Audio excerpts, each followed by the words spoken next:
तो अभी तक हम लोगों ने क्वेश्चन नंबर 8 तक ख़त्म कर लिए थे। आज हम लोग क्वेश्चन नंबर देखेंगे 9।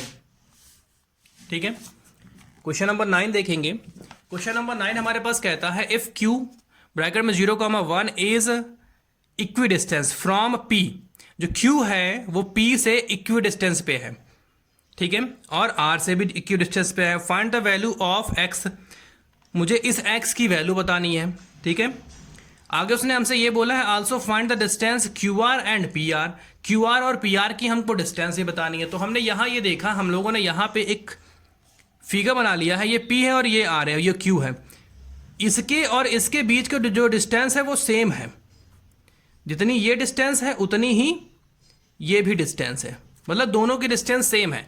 तो इसलिए हमने यहाँ पे लिख लिया है QP square equal to QR square. Square का फार्मूला क्यों लगाया? क्योंकि हमारे पास जो फार्मूला होता है वो रूट में होता है। जब आप स्क्वायर का लगाते हैं तो रूट हट जाता है। अब यहाँ देखा हमारे पास x1 की जगह पे हमने x1 की वैल्यू रख ली हमारे पास में, फिर हमारे पास x2 आ गया तो x2 जगह पे हमने x2 की वैल्यू रख ली, y1 की जगह पे y1 की वैल्यू, y2 की जगह पे y2 की वैल्यू। ऐसे इधर भी हमारे पास में x1 की जगह पे x1 की वैल्यू रख दी और x2 की जगह पे x2 की वैल्यू रख दी, y1 की जगह पे y1 की वैल्यू रख दी, y2 की जगह पे y2 की वैल्यू रख दी। अब यहाँ देखा ये 5 है तो 5 का स्क्वायर, यहाँ बचा हमारे पास में -3 और -1, तो हमारे पास हो गया -4। अब -4 हमारे पास हो गया, इधर हमारे पास -x का स्क्वायर और यहाँ से हमारे पास -5 का स्क्वायर। अब स्क्वायर कराएंगे, 5 का स्क्वायर 25 होता है, 4 का स्क्वायर 16 होता है और x का स्क्वायर x स्क्वायर हो गया और 5 का स्क्वायर 25 सेम है इसलिए कट गया। तो x स्क्वायर इक्वल टू 16 हो गया, देन x इक्वल टू +-4। अब यहाँ पे जो x है उसकी दो वैल्यू आई हुई है, एक हमारे पास प्लस वैल्यू आई हुई है, एक हमारे पास में माइनस वैल्यू आई हुई है। तो हम क्या करेंगे, पहले हम x इक्वल टू 4 लेंगे। जब x इक्वल टू 4 लेंगे तो QR और PR की डिस्टेंस क्या होगी वो हमको बतानी है।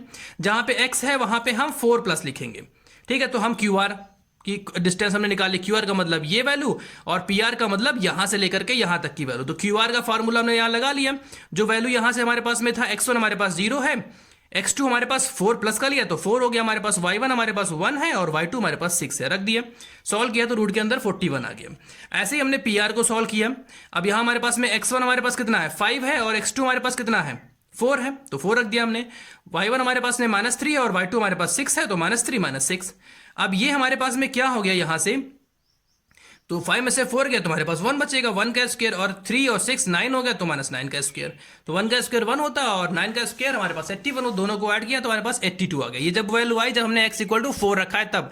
अभी हम x की जगह पे -4 भी रखेंगे तब वैल्यू क्या आती है, तो उसको भी हम लोग यहाँ देख लेंगे।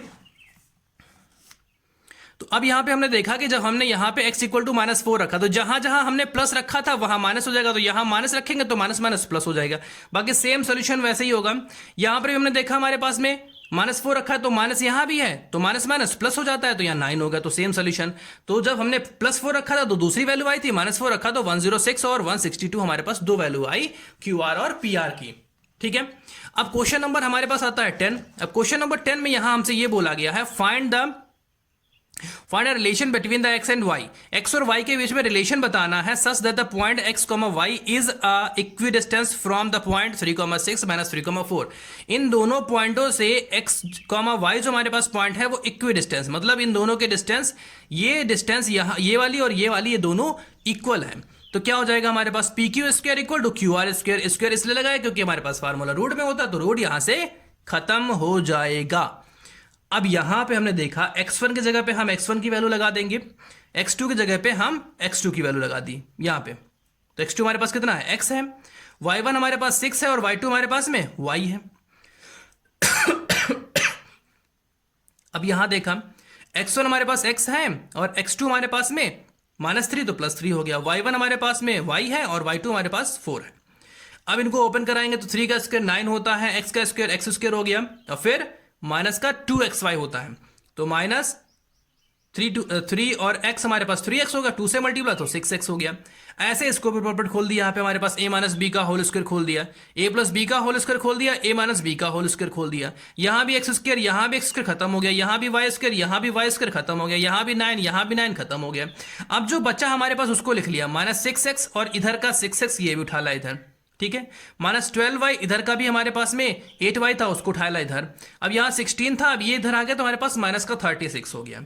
तो ये दोनों हमारे पास माइनस माइनस, तो माइनस का 12x हो गया। इसमें सब्जेक्ट कराया तो माइनस का 4y हो गया, और इसको सब्जेक्ट तो माइनस का 20 divide by -4 in the both side. अब -4 से बोथ साइड हमने डिवाइड कर दिया। जब डिवाइड कराएंगे तो यहाँ 3x आएगा, इसको डिवाइड कराएंगे तो 1 आएगा, यहाँ डिवाइड कराया तो 5 आया।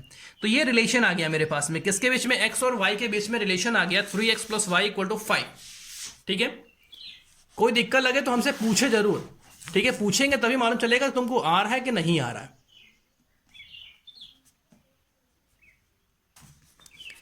हमारे पास में क्वेश्चन नंबर फर्स्ट हम लोग पहुंचते हैं 7.2, एक्सरसाइज 7.2 के पास में। Find the coordinate of point which divided the joining point -1, 7 and 4, -3 in the ratio 2:3। अब यहां पे क्या होता है कि जब रेशियो दिया होता है, मतलब m1 और m2 की वैल्यू दी होती है, तो हमारे पास में एक फार्मूला होता है जो लगता है, ये है x। जब यहां x के लिए निकालेंगे तो x हो जाएगा, यहां पे जब y के लिए निकालेंगे तो y2 और y1 हो जाएगा, ये फार्मूला है। अब इसमें दो फार्मूले होते हैं, एक इंटरनली होता है, एक एक्सटर्नली होता है। जब इंटरनली होता है हमारे पास में तो ये हमारे पास में प्लस का होता है, जब एक्सटर्नली होता है तो हमारे पास माइनस का हो जाता है। बट अभी हमारे पास में जो है वो हमारे पास में इंटरनली ही है। ठीक है। तो अब हमें यहां से इसकी x की वैल्यू निकालनी है। तो हमने देखा इन दोनों की हमारे पास वैल्यू है, x1 हमारे पास दिया, x2 दिया, y1 दिया और y2 दिया। तो हम इसकी निकालेंगे तो फार्मूला लगाएंगे x = m1x2 + m2x1, m1 + m2। m1 हमारे पास 2 है और x2 हमारे पास कितना है, 4 है, 4 रख दिया। m2 हमारे पास 3 है, m2 3 रख दिया। x1 हमारे पास -1 है, रख दिया। ये 8 हो गया, ये 3 हो गया। अब 8 में से 3 जाएगा तो 5, 5/5 = 1 आ गया। ऐसे ही हम y की वैल्यू भी निकाल लेंगे। m1 y2 हो गया plus m2 y1/m1 + m2। m1 हमारे पास 2 है, y2 हमारे पास कितना है, -3 है, तो हमने यहाँ -3 लगा लिया। y1 हमारे पास कितना है, 7 है, तो यहाँ पे 7 लगा लिया गया। अब इसको सॉल्व किया तो -6 आ गया, इसको मल्टीप्लाई किया तो 21 आ गया। 21 में से -6 गया तो 15, 15 में को 5 से डिवाइड कराएंगे तो 3, 1,3 हमारे पास p के पॉइंट आ गए। जब हमारे पास में रेशियो दिया है, रेशियो का मतलब m1 और m2 की वैल्यू दी गई है। ठीक है। अब आगे हम चलते हैं क्वेश्चन नंबर 2 के पास में। क्वेश्चन नंबर 2 थोड़ा कठिन है, बट अगर समझने की कोशिश करेंगे तो समझ में आएगा। Find the coordinate of the point of the trisection. Trisection का मतलब 3 सेक्शन, 1, 2, 3 और 4, मतलब बीच में हमारे पास में 3 सेक्शन। हम इसकी बात कर लें तो 1, 2 और बीच में ये 2 पॉइंट हमारे पास में ट्राइसेक्शंस है। ऑफ द लाइन सेगमेंट 4, -3 और -2 और -3, ये हमारे पास दिया गया। ये भी वैल्यू 1, ये भी वैल्यू 1 और ये भी वैल्यू 1। देखो 3 है, 1, 2, 3। ठीक है।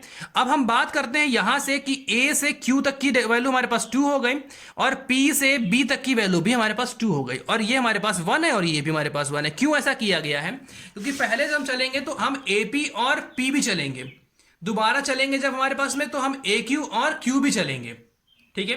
तो अब यहां से हमें निकालना है AP और PB, तो 1:2, 1 है ये और ये 2 है हमारे पास। सेम वैसे वैल्यू जैसे यहां निकाली थी, सेम वैसे ही वैल्यू यहां भी, ये फार्मूला हमारे पास है, हम यहां पे वैल्यू रख के निकाल लेंगे इसको। तो यहां पे हमने इसीलिए वैल्यू रख लिया क्योंकि फिगर पीछे हो गया और यहां पे हमें पलटना पड़ेगा। तो m1 की वैल्यू 1 है, m2 की वैल्यू ये, x1 इतना और x2 इतना, y1 इतना और y2 इतना। हमने यहां पे सब वैल्यू रख ली है, x1 x2 और m1 m2 की वैल्यू रख ली। इसको सॉल्व किया, हमारे पास सॉल्व करने पर 3,5/3 आता है। ठीक है। अब सेकेंड वैल्यू जो हम देखते हैं, जो हमने अभी बताया यहां पे, ये जो सेकेंड वैल्यू हमारे पास में है वो AQ और QB जाएगा। तो AQ हमारे पास 2 है, QB हमारे पास 3, इसका मतलब 2:1 हो जाएगा। तो यहां से हमने देखा and AQ ratio QB = 2:1। M1 की वैल्यू 2 है, M2 की वैल्यू 1 है, और जो x1 x2 और y1 y2 है वो सेम यही है, इसमें कोई फर्क नहीं पड़ेगा। तो वही वैल्यू उठा करके हमने यहां पे रख दी, सॉल्व किया तो 0/3 -7/3, तो ये 0 हो गया, ये -7/3 आ गया हमारे पास। तो हमने ये देखा कि क्वेश्चन वो सेकंड तक हमने 7.2 को खत्म कर लिया। आगे हम लोग आगे चलेंगे, लेकिन अगर कोई दिक्कत लगती तो हमसे पूछे जरूर, अगर नहीं पूछेंगे तो फिर समस्या खड़ी हो जाएगी।